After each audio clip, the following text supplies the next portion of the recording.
Arsène Lupin, gentleman cambrioleur, de Maurice Leblanc. Nouvelle, le collier de la reine. 2 ou 3 fois par an, à l'occasion de solennités importantes comme les bals de l'ambassade d'Autriche ou les soirées de Lady Billingstone, la comtesse de Dreux-Soubise mettait sur ses blanches épaules le collier de la reine. C'était bien le collier légendaire que Baumeure et Bassange, joailliers de la couronne, destinaient à la du Barry, que le cardinal de Rohan-Soubise crut offrir à Marie-Antoinette, reine de France, et que l'aventurière Jeanne de Valois, comtesse de la Motte, dépeça un soir de février 1785 avec l'aide de son mari et de leur complice Rétaux de Villette. Pour dire vrai, la monture seule était authentique. Rétaux de Villette l'avait conservée, tandis que le sieur de la Motte et sa femme dispersaient aux 4 vents les pierres brutalement desserties. Les admirables pierres si soigneusement choisies par Baumeure. Plus tard, en Italie, il la vendit à Gaston de Dreux-Soubise, neveu et héritier du cardinal, sauvé par lui de la ruine lors de la retentissante banqueroute de Rehan-Guéméné, et qui, en souvenir de son oncle, racheta les quelques diamants qui restaient en la possession du bijoutier anglais Jeffreys, les compléta avec d'autres de valeur beaucoup moindre, mais de même dimension, et parvint à reconstituer le merveilleux collier en esclavage tel qu'il était sorti des mains de Baumeure et Bassange. De ce bijou historique, pendant près d'un siècle, les Dreux-Soubise s'enorgueillirent. Bien que diverses circonstances eussent notablement diminué leur fortune, ils aimèrent mieux réduire leur train de maison que d'aliéner la royale et précieuse relique. En particulier, le comte actuel y tenait comme on tient à la demeure de ses pères. Par prudence, il avait loué un coffre au Crédit Lyonnais pour l'y déposer. Il allait l'y chercher lui-même l'après-midi du jour où sa femme voulait s'emparer, et l'y reportait lui-même le lendemain. Ce soir-là, à la réception du palais de Castille, la comtesse eut un véritable succès, et le roi Christian, en l'honneur de qui la fête était donnée, remarqua sa beauté magnifique. Les pierreries ruisselaient autour du cou gracieux. Les 1000 facettes des diamants brillaient et scintillaient comme des flammes à la clarté des lumières. Nul autre qu'elle, semblait-il, n'eût pu porter avec tant d'aisance et de noblesse le fardeau d'une telle parure. Ce fut un double triomphe que le comte de Dreux goûta profondément, et dont il s'applaudit quand ils furent rentrés dans la chambre de leur vieil hôtel du Faubourg Saint-Germain. Il était fier de sa femme, et tout autant peut-être du bijou qui illustrait sa maison depuis 4 générations. Et sa femme en tirait une vanité un peu puérile, mais qui était bien la marque de son caractère altier. Non sans regret, elle détacha le collier de ses épaules et le tendit à son mari, qui l'examina avec admiration, comme s'il ne le connaissait point. Puis, l'ayant remis dans son écrin de cuir rouge aux armes du cardinal, il passa dans un cabinet voisin, sorte d'alcôve plutôt que l'on avait complètement isolé de la chambre, et dont l'unique entrée se trouvait au pied de leur lit. Comme les autres fois, il le dissimula sur une planche assez élevée, parmi des cartons à chapeau et des piles de linge. Il referma la porte et se dévêtit. Au matin, il se leva vers 9 heures avec l'intention d'aller, avant le déjeuner, jusqu'au Crédit Lyonnais. Il s'habilla, but une tasse de café et descendit aux écuries. Là, il donna des ordres. Un des chevaux l'inquiétait. Il le fit marcher et trotter devant lui dans la cour, puis il retourna près de sa femme. Elle n'avait point quitté la chambre et se coiffait, aidée de sa bonne. Elle lui dit : « Vous sortez ? » ?»« Oui, pour cette course. »« Ah, en effet, c'est plus prudent. » Il pénétra dans le cabinet, mais au bout de quelques secondes, il demanda, sans le moindre étonnement d'ailleurs : « Vous l'avez pris, cher ami ? » Elle répliqua : « Comment ? Mais non, je n'ai rien pris. »« Vous l'avez dérangé ? » ?»« Pas du tout. Je n'ai même pas ouvert cette porte. » Il apparut, décomposé, et il balbutia, la voix à peine intelligible. « Vous n'avez pas ? Ce n'est pas vous ? » Alors, elle accourut et ils cherchèrent fiévreusement, jetant les cartons à terre et démolissant les piles de linge. Et le comte répétait : « Inutile. Tout ce que nous faisons est inutile. C'est ici, là, sur cette planche que je l'ai mis. »« Vous avez pu vous tromper. » C'est ici, là, sur cette planche et pas sur une autre. » Ils allumèrent une bougie, car la pièce était assez obscure, et ils enlevèrent tout le linge et tous les objets qui l'encombraient. Et quand il n'y eut plus rien dans le cabinet, ils durent s'avouer avec désespoir que le fameux collier, le collier en esclavage de la reine, avait disparu. De nature résolue, la comtesse, sans perdre de temps en vaines lamentations, fit prévenir le commissaire, M. Valorbe, dont ils avaient eu déjà l'occasion d'apprécier l'esprit sagace et la clairvoyance. On le mit au courant par le détail, et tout de suite il demanda: « Êtes-vous sûr, monsieur le comte, que personne n'a pu traverser la nuit votre chambre ? » ?»« Absolument sûr. J'ai le sommeil très léger. Mieux encore, la porte de cette chambre était fermée au verrou. J'ai dû le tirer ce matin quand ma femme a sonné la bonne. » »« Et il n'existe pas d'autre passage qui permet de s'introduire dans le cabinet ? » ?»« Aucun. Pas de fenêtre. Si, mais elle est condamnée.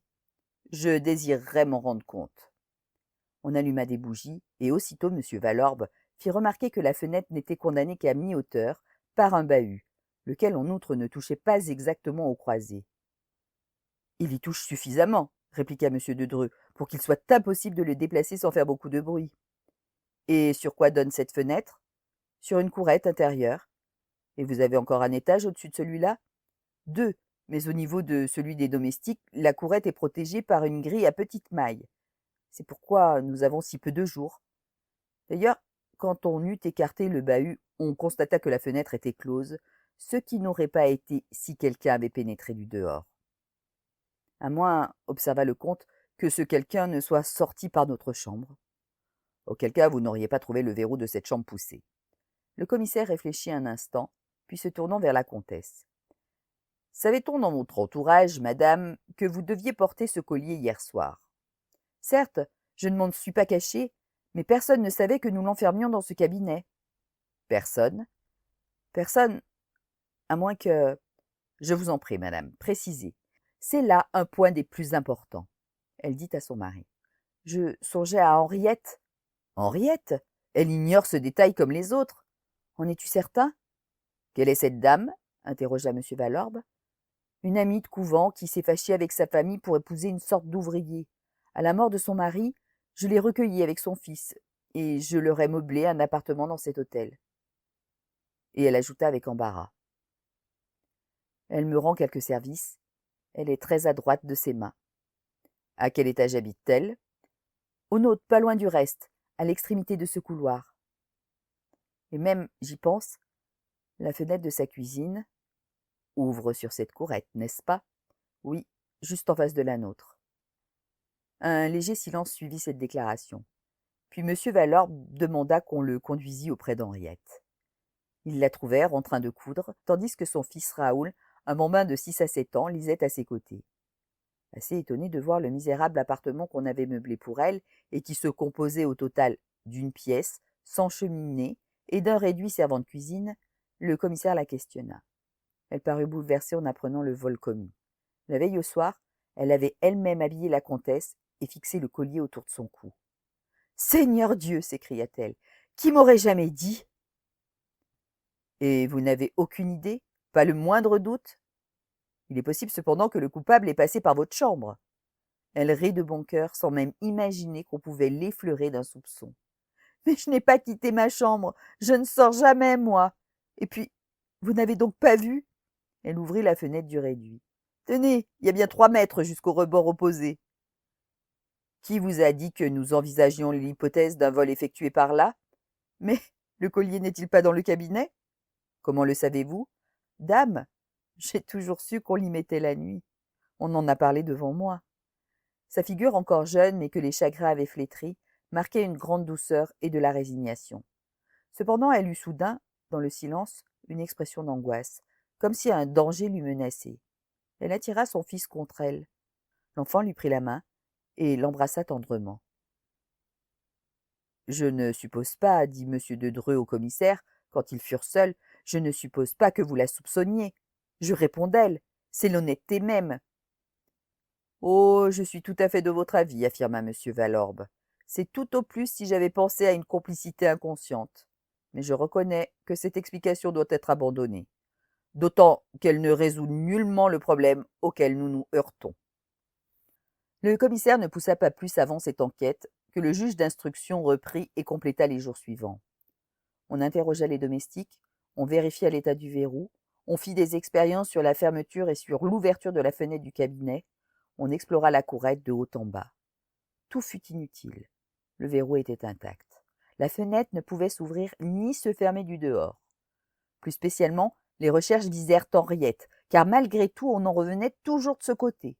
On fouilla sa vie minutieusement, et il fut constaté que depuis 3 ans, elle n'était sortie que 4 fois de l'hôtel, et les 4 fois pour des courses que l'on put déterminer.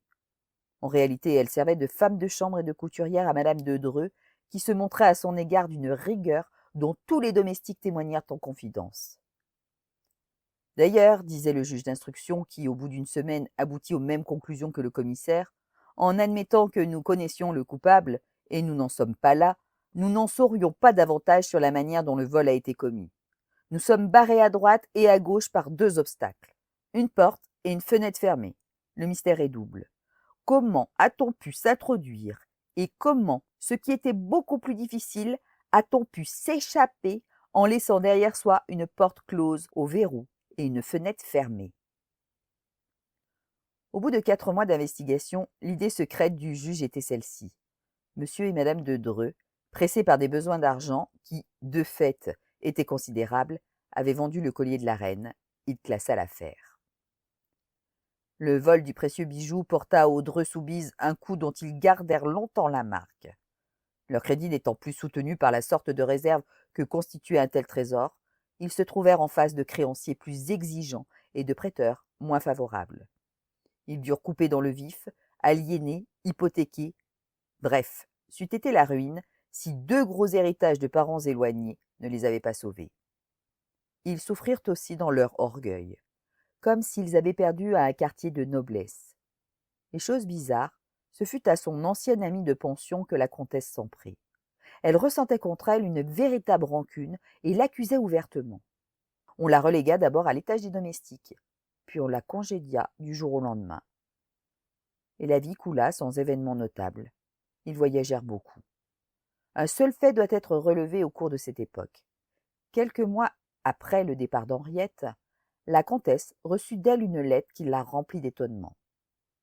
« Madame, je ne sais comment vous remercier, car c'est bien vous, n'est-ce pas, qui m'avez envoyé cela. Ce ne peut être que vous. Personne autre ne connaît ma retraite au fond de ce petit village.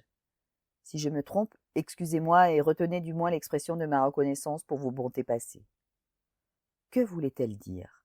Les bontés présentes ou passées de la comtesse envers elle se réduisaient à beaucoup d'injustices. Que signifiaient ces remerciements? Sommée de s'expliquer, elle répondit qu'elle avait reçu par la poste, en un pli non recommandé, ni chargé, 2 billets de 1000 francs. L'enveloppe qu'elle joignait à sa réponse était timbrée de Paris et ne portait que son adresse, tracée d'une écriture visiblement déguisée. D'où provenaient ces 2000 francs? Qui les avait envoyés? La justice s'informa. Mais quelle piste pouvait-on suivre parmi ces ténèbres? Et le même fait se reproduisit 12 mois après, et une 3e fois, et une 4e fois, et chaque année pendant 6 ans, avec cette différence que la 5e et la 6e année, la somme doubla, ce qui permit à Henriette, tombée subitement malade, de se soigner comme il convenait. Autre différence, l'administration de la poste ayant saisi une des lettres sous prétexte qu'elle n'était point chargée, les 2 dernières lettres furent envoyées selon le règlement, la première datée de Saint-Germain, l'autre de Suresnes. L'expéditeur signa d'abord Anquetil, puis Péchard. Les adresses qu'il donna étaient fausses. Au bout de 6 ans, Henriette mourut. L'énigme demeura entière. Tous ces événements sont connus du public. L'affaire fut de celles qui passionnèrent l'opinion, et c'est un destin étrange que celui de ce collier qui, après avoir bouleversé la France à la fin du XVIIIe siècle, souleva encore tant d'émotions un siècle plus tard. Mais ce que je vais dire est ignoré de tous, sauf des principaux intéressés et de quelques personnes auxquelles le comte demanda le secret absolu.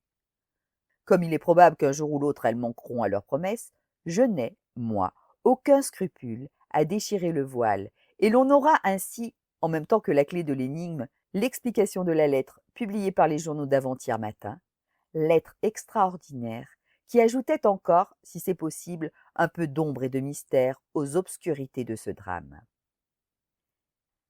il y a 5 jours de cela. Au nombre des invités qui déjeunaient chez monsieur de Dreux-Soubise se trouvaient ses 2 nièces et sa cousine. Et comme hommes, le président des Saville, le député Beauchat, le chevalier Floriani, que le comte avait connu en Sicile, et le général marquis de Rouzières, un vieux camarade de cercle. Après le repas, ces dames servirent le café et les messieurs eurent l'autorisation d'une cigarette, à condition de ne point déserter le salon. On causa. L'une des jeunes filles s'amusa à faire les cartes et à dire la bonne aventure. Puis on en vint à parler de crimes célèbres. Et c'est à ce propos que M. de Rouzières, qui ne manquait jamais l'occasion de taquiner le comte, rappela l'aventure du collier, sujet de conversation que M. de Dreux avait en horreur. Aussitôt, chacun donna son avis, chacun recommença l'instruction à sa manière, et bien entendu, toutes les hypothèses se contredisaient, toutes également inadmissibles. « Et vous, monsieur, demanda la comtesse au chevalier Floriani, quelle est votre opinion ? Oh, moi, je n'ai pas d'opinion, madame. On se récria. Précisément, le chevalier venait de raconter très brillamment diverses aventures auxquelles il avait été mêlé avec son père, magistrat à Palerme, et où s'était affirmé son jugement et son goût pour ces questions. J'avoue, dit-il, qu'il m'est arrivé de réussir alors que de plus habiles avaient renoncé. Mais de là à me considérer comme un Sherlock Holmes, et puis, c'est à peine si je sais de quoi il s'agit. On se tourna vers le maître de la maison. À contre-cœur, il dut résumer les faits.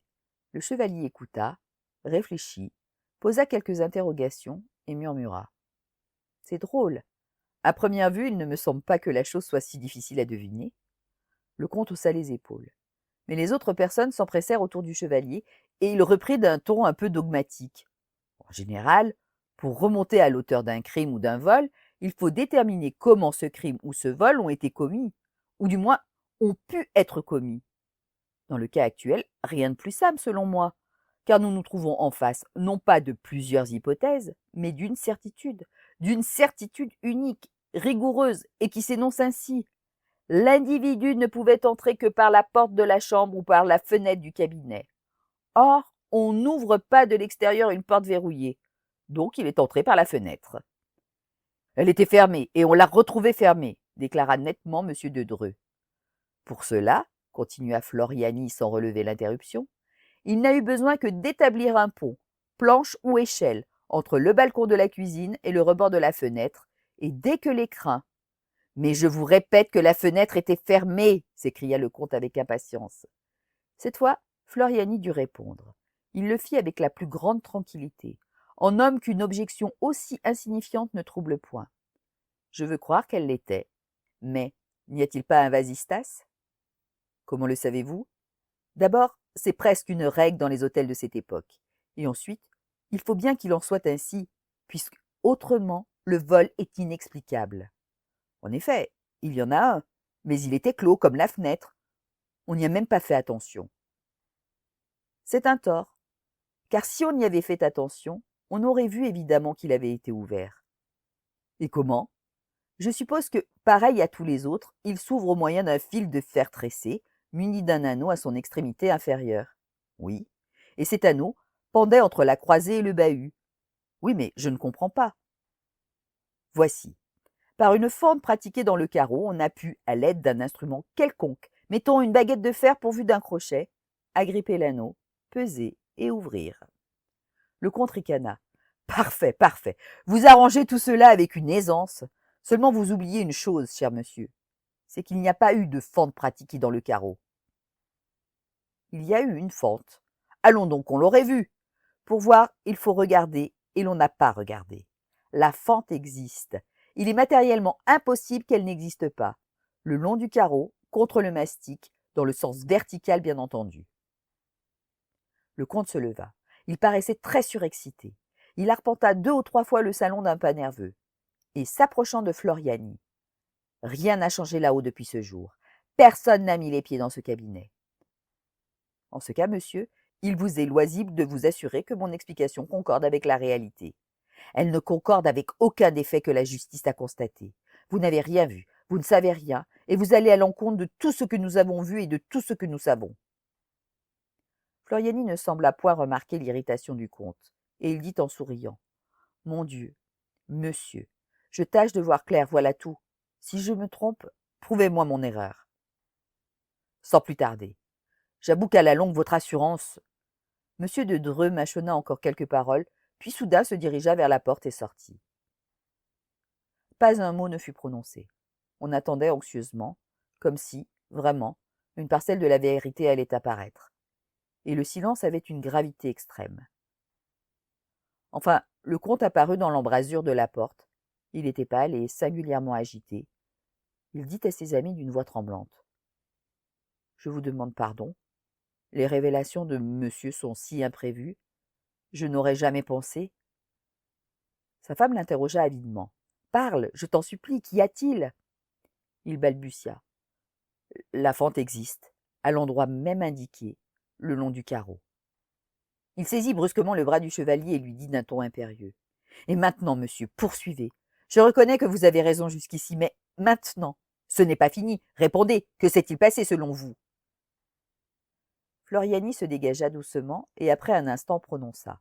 « Eh bien, selon moi, voilà ce qui s'est passé. L'individu, sachant que madame de Dreux allait au bal avec le collier, a jeté sa passerelle pendant votre absence. Au travers de la fenêtre, il vous a surveillé et vous a vu cacher le bijou.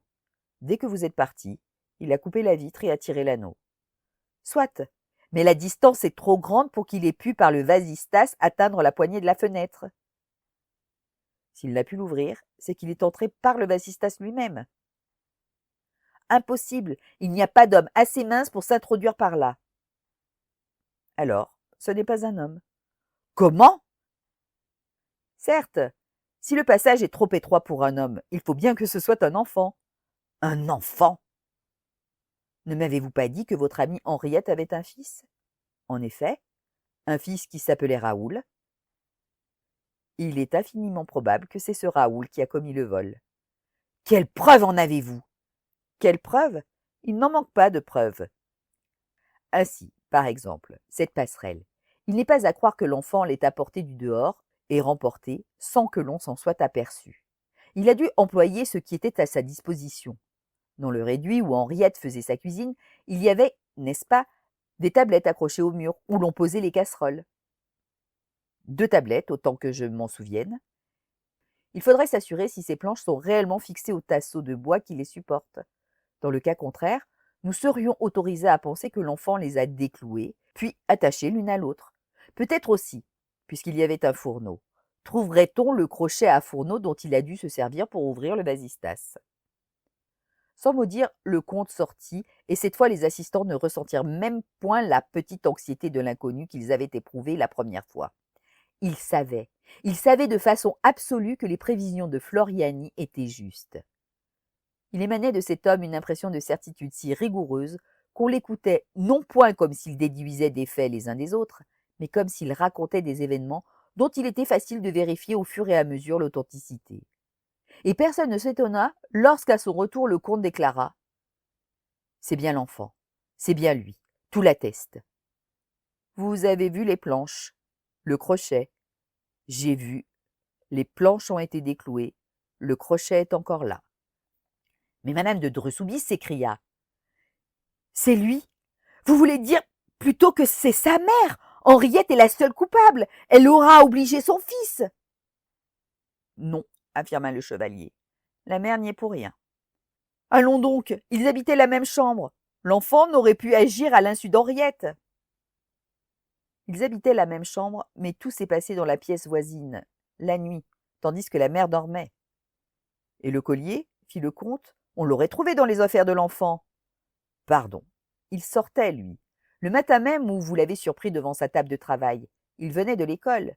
Et peut-être la justice, au lieu d'épuiser ses ressources contre la mère innocente, aurait-elle été mieux inspirée en perquisitionnant là-bas, dans le pupitre de l'enfant, parmi ses livres de classe. Soit, mais ces 2000 francs qu'Henriette recevait chaque année, n'est-ce pas le meilleur signe de sa complicité?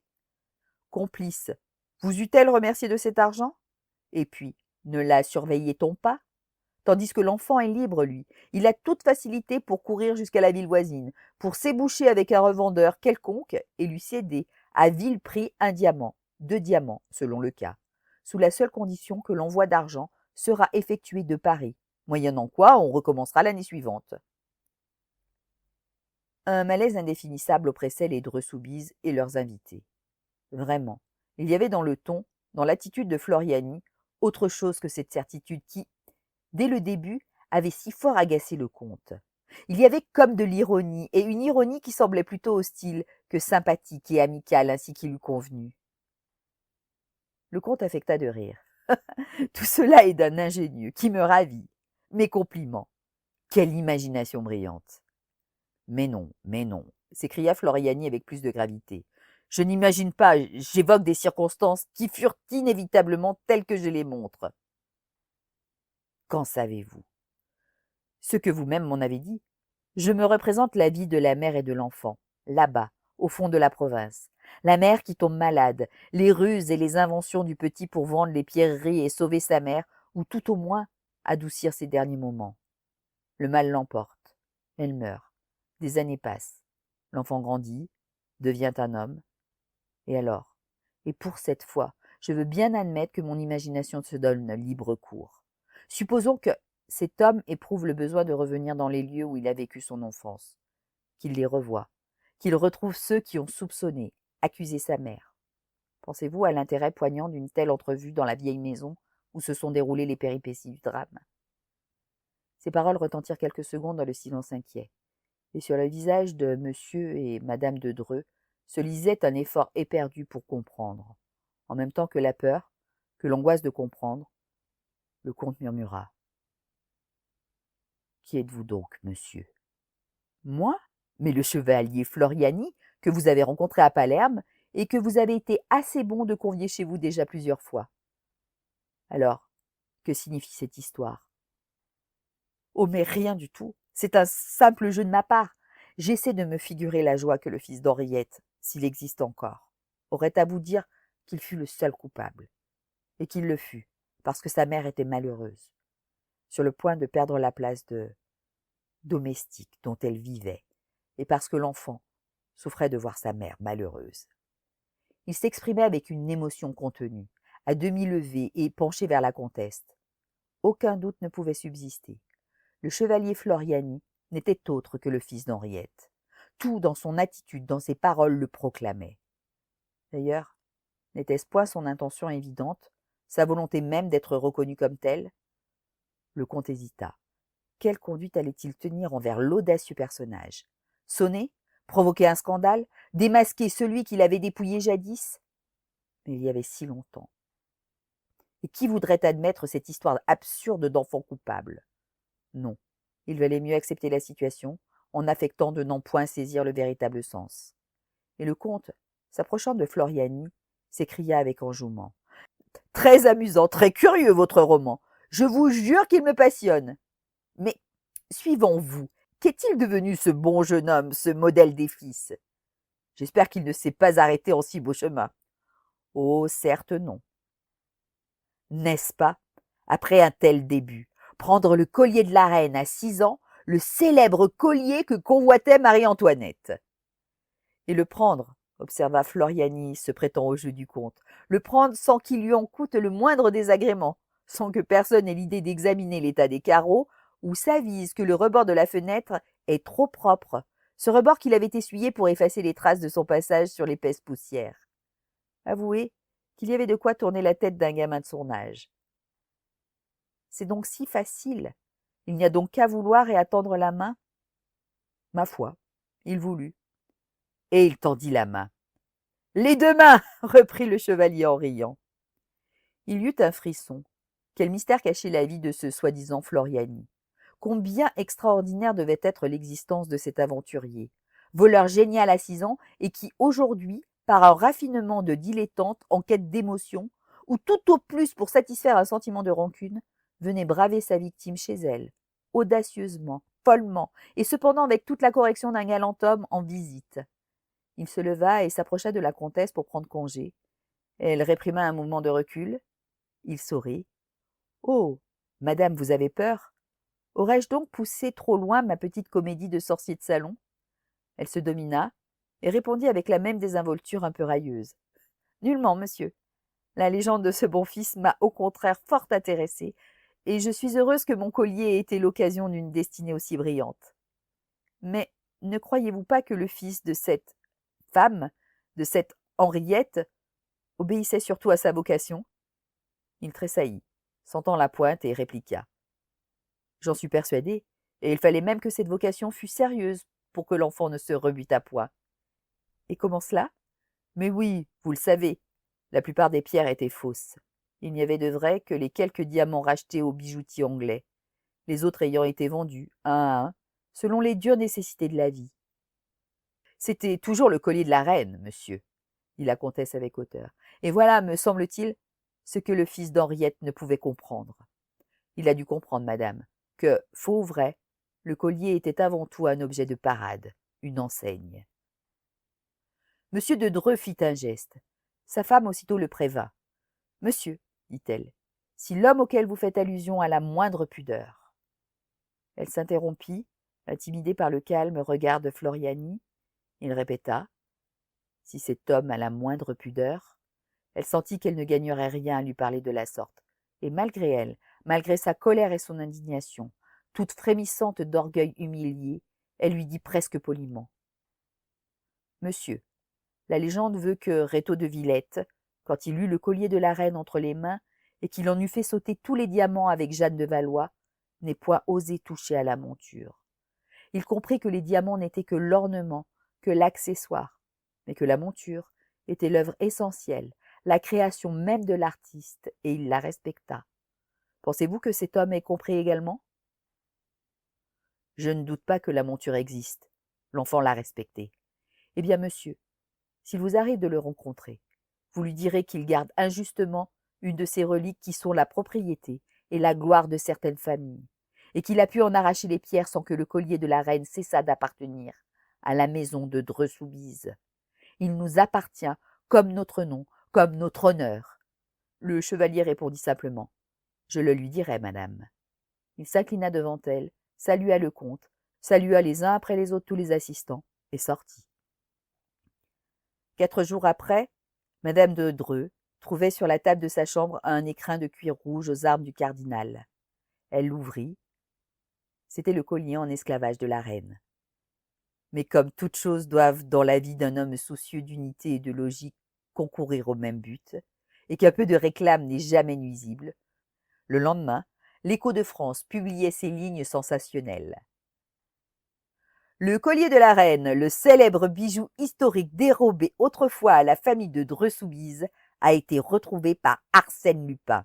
Arsène Lupin s'est empressé de le rendre à ses légitimes propriétaires. On ne peut qu'applaudir à cette attention délicate et chevaleresque.